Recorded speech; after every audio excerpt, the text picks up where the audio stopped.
Assalamualaikum dan salam syurga sayang, bersama saya Alfairez Jumurin. Fokus berita malam. Penduduk di setiap rumah panjang diminta untuk mempertimbangkan penggunaan kaedah berpandukan dokumentasi tanah NCR modul DBNA untuk proses pengukuran tanah hak adat NCR Bumi Putera mereka. Timbalan Premier Dato' Ahmad Douglas Ugambas berkata melalui pemerhatian kaedah yang diguna pakai oleh Persatuan Kebangsaan Dayak Bidayuh DBNA itu membawa kejayaan dalam proses pengukuran tanah masyarakat Bidayuh. Menurutnya, modul yang digunakan itu boleh diadaptasi dan disesuaikan di kawasan Betong untuk mempercepatkan pengukuran lot individu di situ. Beliau berkata demikian semasa taklimat dokumentasi tanah NCR modul DBNA dan dialog penyukatan tanah NCR pemilikan individu Seksyen 18 di Rumah Mendit Usu, Penom Paku Sepau pada Jumaat. Sebagai permulaan, beliau yang juga ahli Dewan Undangan Negeri Bukit Saban mencadangkan Rumah Panjang Penom sebagai projek perintis penggunaan kaedah tersebut. Menjelas lanjut mengenai kaedah tersebut, beliau berkata para penduduk harus mengenal pasti sempadan lot tanah dan data tersebut untuk diproses. Jelasnya data yang telah siap diproses akan diberikan kepada pihak Jabatan Tanah dan Survey untuk meneruskan kerja-kerja ukur yang sebenar. Tambah Dato' Ahmad Douglas, kiranya kaedah itu dilihat lebih berjaya berbanding sebelum ini, maka pelaksanaannya akan diperluaskan ke kawasan lain. Berita seterusnya, Perbadanan Kemajuan Industri Kayu Sarawak STIDC meneroka usaha dengan Tiling Timber Private Limited, Australia dan Woodsfield dalam menghasilkan produk kayu kejuruteraan untuk pasaran ekspor yang boleh digunakan untuk membina komponen dan struktur. Menurut Timbalan Premier Sarawak, Dato' Ahmad Awang Tengah Ali Hassan, ini bagi membolehkan STIDC melabur dalam teknologi automasi untuk meningkatkan produktiviti dan menghasilkan produk standard yang diterima di peringkat global. Beliau berkata demikian dalam kenyataan media pada Jumaat selepas menerima kunjungan hormat daripada Tiling Timber Private Limited Australia dan Woodsfield ke pejabatnya di Wisma Sumber Alam, Kuching pada Khamis. Jelas beliau lagi, ini termasuklah pilihan pelaburan bersama dengan pelabur tempatan dalam loji kayu kejuruteraan untuk menghasilkan glulam dan kayu veneer berlamina menggunakan akasia dari ladang hutan. Tiling Timber ialah pemborong terbesar produk kayu kejuruteraan di Australia yang popular untuk pembinaan rumah di Australia. Tambah Dato' Ahmad Awang Tengah lagi, beliau berharap Tiling Timber dapat mengukuhkan pertimbangan perniagaan mereka untuk melabur dalam produk berasaskan kayu kejuruteraan di Sarawak. Projek yang dicadangkan adalah selaras dengan inisiatif transformasi dan reformasi industri perkayuan Kerajaan Sarawak ke arah menggalakkan pengeluaran produk kayu bernilai tinggi menggunakan spesies kayu daripada ladang hutan. Selanjutnya, Menteri Pembangunan Wanita Kanak-kanak dan Kesejahteraan Komuniti KPWK, Datuk Seri Fatimah Abdullah telah menyempurnakan majlis perasmian pelancaran buku pengumpulan dana bagi program kesedaran autistik serta penyerahan RTK antigen oleh Rotary Club di Pustakaan Negeri Sarawak pada Sabtu.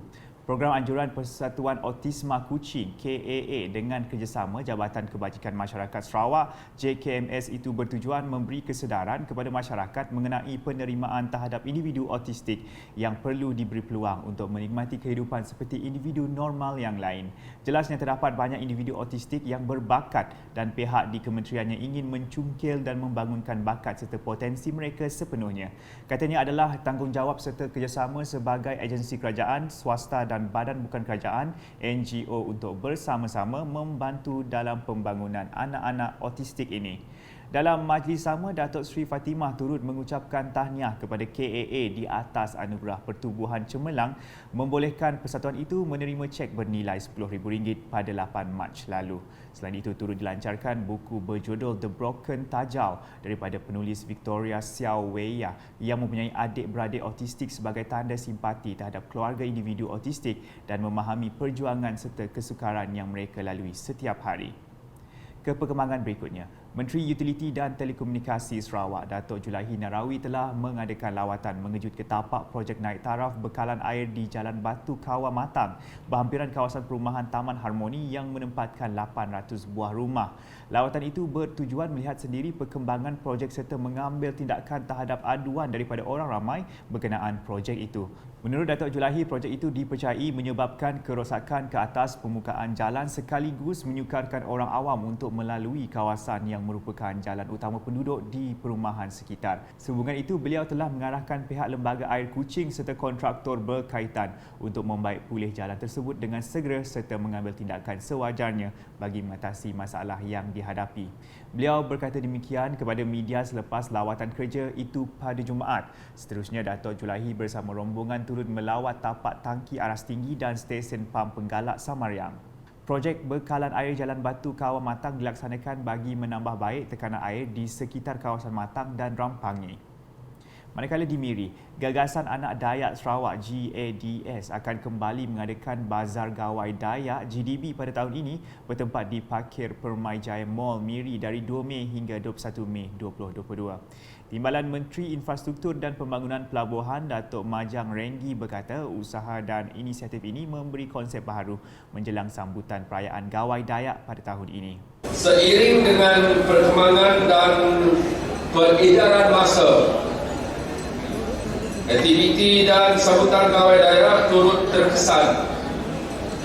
Dengan perubahannya, saya memuji usaha dan inisiatif yang telah dilakukan ataupun yang telah diambil oleh beberapa pasukan Dayak di seluruh negeri Sarawak, khususnya Gagasan Anak Dayak Sarawak GADS, untuk kita memberi konsep baharu menjelang sambutan Gawai Dayak.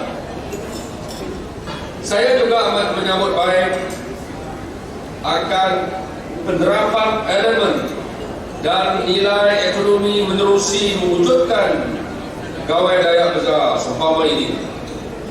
Ia bukan sahaja dijadikan wadah pertemuan kepelbagaian masyarakat, malah menjadi medium untuk kita memperkukuhkan keperluan kaum di kalangan masyarakat majmuk di negeri kita bumi penyala ini.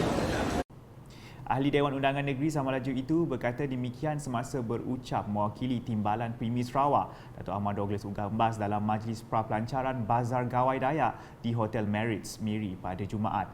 Tambahnya, usaha ini diyakini dapat memupuk nilai usahawan dalam kalangan masyarakat Dayak, khususnya kepada golongan belia untuk menceburi bidang perniagaan. Saya juga yakin tuan-tuan dan puan-puan untuk jangka masa panjang, impak ataupun kesan penganjuran Gawai Dayak besar juga akan memupuk nilai keusahawanan dalam kalangan masyarakat Dayak, khususnya bagi golongan muda ataupun golongan belia untuk menceburi diri dalam bidang perniagaan. Katanya Dato' Ahmad Douglas Ugah juga telah memberi peruntukan sebanyak RM35,000 kepada GADS. Sementara itu, pengerusi GADS merangkap pengerusi GDB 2022 David Upe menjelaskan sebanyak 40 buah kanopi akan dipasang dan peniaga boleh mula membuat tempahan untuk menentukan tempat masing-masing.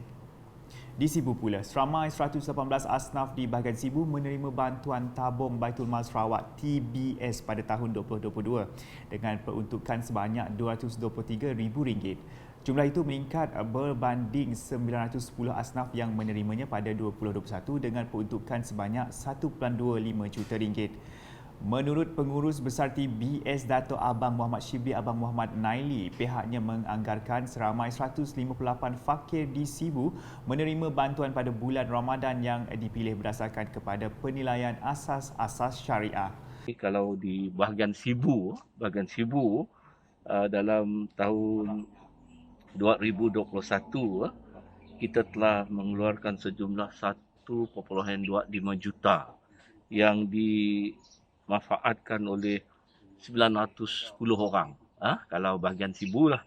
Dan juga untuk 2022 ini sejumlah 223,000 telah kita keluarkan dan memanfaatkan 118 orang. Kita menganggarkan 158 orang. 158 orang akan menerima ini kerana ini adalah berdasarkan kepada penilaian kami. Dan ini adalah orang yang boleh dikatakan fakir. dia pakai lebih teruk lagi daripada miskin lah. Dan ini adalah asas-asas berdasarkan kepada kehendak syariah yang kami gunakan.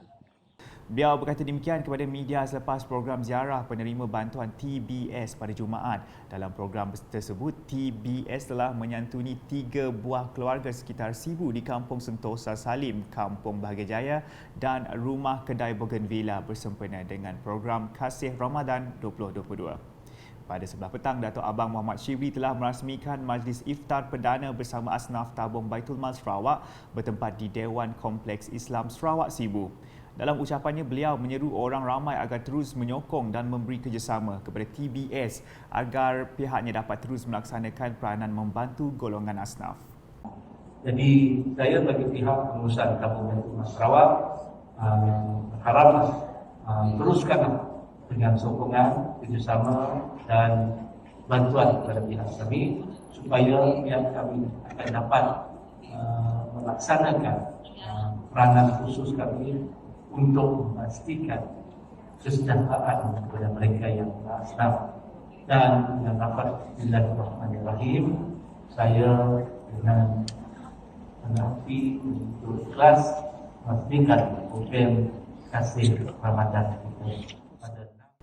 Katanya bagi memudahkan orang ramai di seluruh Sarawak berhubung dengan TBS, pihaknya turut menyediakan aplikasi Jejak Asnaf. Dalam majlis tersebut, Datuk Abang Muhammad Shibli telah menyerahkan bantuan Aidilfitri berjumlah RM25,800 kepada 43 orang penerima dan pusat tasfiz. Sementara itu, Unit Komunikasi dan Penerangan Sarawak UKAS buat julung kalinya telah mengadakan program ziarah UKAS at Community Semarak Ramadan bertempat di Padang Kompleks Sukan Kampung Seberang, Sarike pada Jumaat. Program itu diadakan bagi mengimarahkan suasana Ramadan pada tahun ini di samping mengeratkan lagi hubungan silaturahim antara masyarakat di situ. Selain itu, program tersebut turut membantu ekonomi para peniaga bazar Ramadan di situ dan berharap ia diteruskan pada masa yang akan datang. Ia berikutan lokasinya yang terletak bersebelahan dengan Bazar Ramadan dan merupakan tapak pasar malam yang cukup terkenal di Sarike. Sekian edisi malam bersama saya Alfaris Jumurin. Berita lebih lanjut boleh didapati di semua platform media sosial UKAS termasuk portal ukas.sarawak.gov.my dan UKAS Channel di YouTube. Selamat menjalani ibadah puasa. Salam UKAS.